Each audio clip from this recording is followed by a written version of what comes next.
On the field तो इस समय T20 वर्ल्ड कप की बहुत ज्यादा चर्चा है, जहां पर हार्दिक पांड्या का परफॉर्मेंस बहुत शानदार है।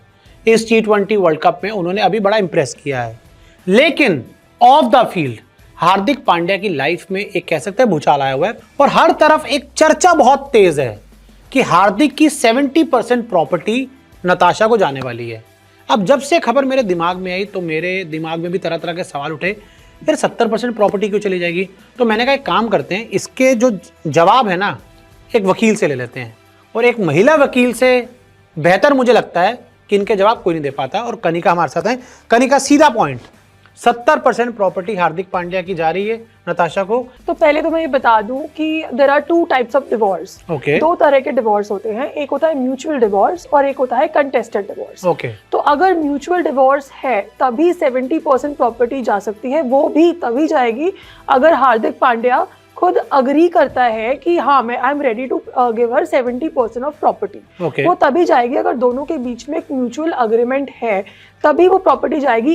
70% प्रॉपर्टी जो है वो नहीं जा सकती, क्योंकि किसी भी लॉ में ये नहीं लिखा है कि 70% ऑफ प्रॉपर्टी वाइफ को दे दी जाएगी, या एक सर्टेन अमाउंट। जो प्रॉपर्टी की जब बात आती है, मेंटेनेंस का प्रोविजन है बट प्रॉपर्टी का कोई प्रोविजन नहीं है। मेंटेनेंस मिल सकता है, मेंटेनेंस क्लेम हो सकता है, बट ये कोई प्रोविजन नहीं है कि प्रॉपर्टी 70% ऑलमोस्ट सारी प्रॉपर्टी हो गई, 30% बचा। एग्जैक्टली। तो 70% ऑफ प्रॉपर्टी ऐसा किसी भी लॉ में नहीं लिखा। So it is not possible कि कंटेस्टेड डिवोर्स में 70% प्रॉपर्टी जो है वो वाइफ को मिल जाए। अगर सुप्रीम कोर्ट, हाई कोर्ट, कोई भी कोर्ट ये ऑर्डर नहीं पास कर सकता कि हार्दिक आपको 70% प्रॉपर्टी देनी होगी, ये समझाइए आप मुझे। हाँ जी, कोई भी कोर्ट, चाहे वो डिस्ट्रिक्ट कोर्ट हो, हाई कोर्ट हो या सुप्रीम कोर्ट हो, it is not possible at all कि 70% प्रॉपर्टी ट्रांसफर का जो है वो ऑर्डर मिल जाए। इस केस में तो 70% ऑफ प्रॉपर्टी नहीं जा सकती, तभी जा सकती है अगर म्यूचुअल है, दोनों अग्री करते हैं। अगर हार्दिक पांड्या अग्री करता है कि अपने मन से,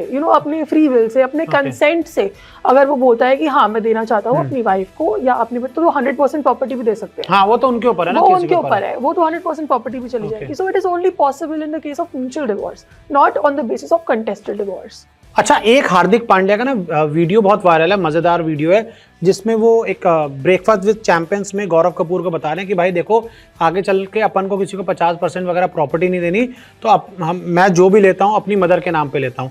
तो मुझे ये समझाइए कि अगर हार्दिक पांड्या ने अपनी कमाई से अपनी मदर के नाम पे कुछ लिया है, चाहे वो गाड़ी हो, बंगला हो, चाहे बैंक बैलेंस हो, उनकी मदर के नाम पे है, क्या उस पर नताशा का कोई हक है?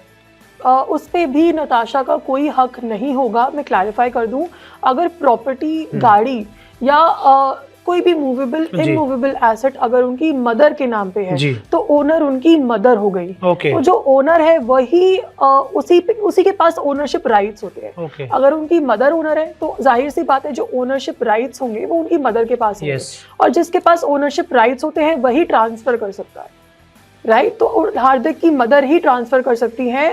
Natasha can not claim anything, ना ही उसे कोर्ट से कुछ मिलने वाला है।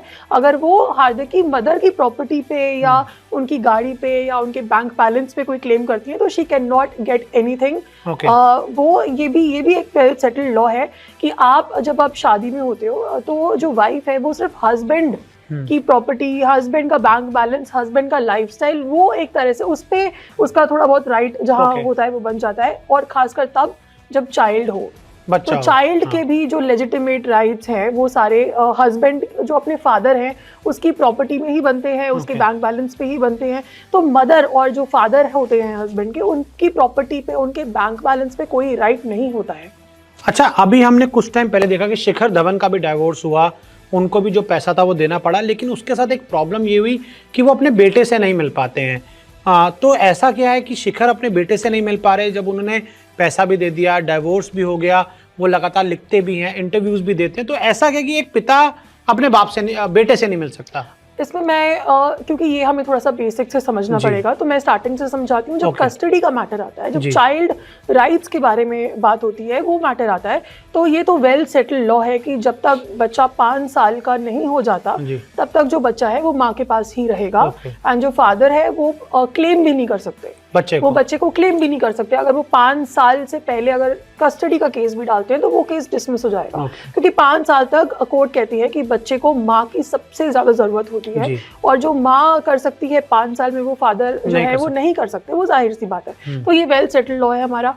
बट मीनवाइल जो फादर है वो विजिटेशन राइट्स क्लेम कर सकते हैं। अब शिखर धवन ने विजिटेशन राइट्स क्लेम किए नहीं किए, वी डोंट नो, ठीक है। बट अगर वो मेरे हिसाब से एज पर द लॉ अगर वो विजिटिंग राइट्स क्लेम करते हैं तो उनको 100% विजिटिंग राइट्स मिल जाते। विजिट करना अलाउड, कुछ आवर्स जैसे होते हैं, कुछ आवर्स, या फिर अगर आप चाहो कि सैटरडे संडे आप मिलना चाहो इस तरह से, या फिर अगर आपको फॉर एग्जांपल समर वेकेशंस में अगर आपको बच्चे को अपने पास रखना है तो you can file a specific application in the court कि मेरे बच्चे के समर वेकेशंस चल रहे हैं and you want to keep the child for 1 week 10 days. So वो कोर्ट में प्रॉपर डिस्कशन होता है। बट कोर्ट का जो मेन कंसर्न होता है वो होता है बच्चे का पैरामाउंट वेलफेयर। अगर बच्चा कोर्ट में आके बोल दे कि मुझे तो भाई फादर के पास जाना ही नहीं है, मुझे तो अपनी मदर के पास ही रहना है, तो वो जो उसकी टेस्टिमनी है, वो जो उसका स्टेटमेंट है, वो कोर्ट सबसे पहले कंसिडर करेगा, एप्लीकेशन वहीं डिसमिस हो जाएगी। सो जो बच्चा है उसकी भी स्टेटमेंट आनी, उसका क्या वेलफेयर है, वो क्या चाहता है, वो भी सुनना कोर्ट को बहुत ज़रूरी होता है। तो अल्टीमेटली जो विजिटेशन राइट्स है वो फादर को मिल जाते हैं, बट जो बच्चा है 5 साल तक मदर के पास ही रहता है, और उसके बाद भी 5 साल के बाद भी जो फादर हैं वो डाल सकते हैं कस्टडी का केस। उनके पास राइट खुल जाता है कि 5 साल के बाद वो कस्टडी डालें। तो जब वो कस्टडी का केस डालते हैं उसके बाद कोर्ट डिसाइड करता है कि बच्चे की परवरिश अच्छी कौन कर पाएगा, मदर या फादर। सेकेंडली ये भी कोर्ट कंसिडर करती है कि बच्चा लंबे समय तक किसके पास रहा है। फॉर एग्जाम्पल बच्चा अगर स्टार्टिंग से ही मदर के पास रहा है तो उसका एक लाइफस्टाइल बन गया, एक माँ के साथ रहने की आदत हो गई। उसकी हो सकता है कि मदर के जो पेरेंट्स हो, उसके नाना नानी, उनके साथ उनकी बॉन्डिंग बन गई। एक पर्टिकुलर रूम में, एक पर्टिकुलर बेड पे उसके सोने की आदत बन गई, खाना खाने का स्कूल हो गया या पढ़ाई हो गई, ये सारा एक लाइफस्टाइल उसका अब सेट हो गया। तो कोर्ट ये भी कंसिडर करता है कि लाइफस्टाइल अगर सेट हो गया है तो वो चेंज ना हो। तो कोर्ट सोचता है कि अगर मदर के पास ही स्टार्टिंग से रह रहा है तो उसको मदर के पास ही रहने दो। If the child is happy and उसके मार्क्स अच्छे हैं, उसकी एजुकेशन अच्छी आ रही है, उसको एक अच्छा लाइफस्टाइल ऑलरेडी मिल रहा है, तो फिर कोर्ट भी इंटरफेयर नहीं करता। एक तो डिवोर्स होता है, एक होता है जुडिशियल सेपरेशन। तो पहले मैं मतलब समझा देती हूँ। डिवोर्स में आपकी जो मैरिज है वो डिसॉल्व हो जाती है, खत्म, बिल्कुल खत्म। तो डिवोर्स के साथ सारे राइट्स भी खत्म हो जाते हैं। Right to maintenance, right to stridhan, compensation, जो भी राइट्स होते हैं वो सारे राइट्स खत्म हो जाते हैं। अगर आपका डिवोर्स हो गया मतलब आपकी शादी खत्म। बट जो पैसा लेना है वो ले लो, हाँ, 1 टाइम सेटलमेंट आपको ले लो, जो पैसा आपको लेना है आप ले लो। डिवोर्स का मतलब ये है कि अब आप डिवोर्सीज हो, अब आपकी शादी खत्म हो चुकी है। नाउ यू कैन रीमैरी किसी से भी। एग्जैक्टली, डिवोर्स का मतलब ये भी है, now you can remarry also. But judicial separation में ऐसा नहीं है। जुडिशियल सेपरेशन में आप अलग रहते हो, अलग अलग सेपरेट रहते हो। You can not live in a same house hold, you can not sleep together, ठीक है। आप अलग अलग सेपरेट रह रहे हो एंड बट आपकी मैरिज जो है वो खत्म नहीं हुई है, मैरिज आपकी डिसॉल्व नहीं हुई है। तो सारे rights, right to maintenance, right to compensation, ये सारे राइट जो है वो वैसे के वैसे रहते हैं। In fact right to property also, अगर बच्चा है तो बच्चे के जो भी राइट्स हैं, राइट टू बच्चे को जो प्रॉपर्टी मिलनी चाहिए वो सारे बच्चे के भी राइट्स वो एज इट इज रहते हैं। तो जुडिशियल सेपरेशन में सिर्फ आप सेपरेट हुए हो बट आपकी मैरिज एज इट इज है। You can not remarry also because you are not divorcees in judicial separation. और इंडिया में आप एक ही बार शादी कर सकते हो? एक बार रिलीजन का भी कुछ चीजें रहती है या नहीं? रिलीजन अभी वो लॉ पास नहीं हुआ ना शायद, अभी यूसीसी सिर्फ 2 स्टेट्स में ही है, तो ऑल ओवर इंडिया तो पास नहीं हुआ है यूसीसी। तो अभी तो ऑब्वियसली एक ही बार शादी हो सकती है। अगर आप ऑलरेडी एक रिलेशनशिप में हो, शादी में हो, तो you can not remarry until you didn't get divorce. अगर आप डिवोर्स लेते हो उसी के बाद you can remarry, else you can not. अब जैसे हार्दिक पांड्या और नताशा के केस में है, अगर उनका जुडिशियल सेपरेशन हुआ है तो they can not remarry now, but वो अलग अलग रह सकते हैं, अलग अलग रहेंगे। उनकी शादी अभी भी एग्जिस्टेंस में है, उनकी शादी एग्जिस्ट करती है but they choose to live apart, that's it. तो दैट इज जुडिशियल सेपरेशन और इसका भी एक प्रोसेस है।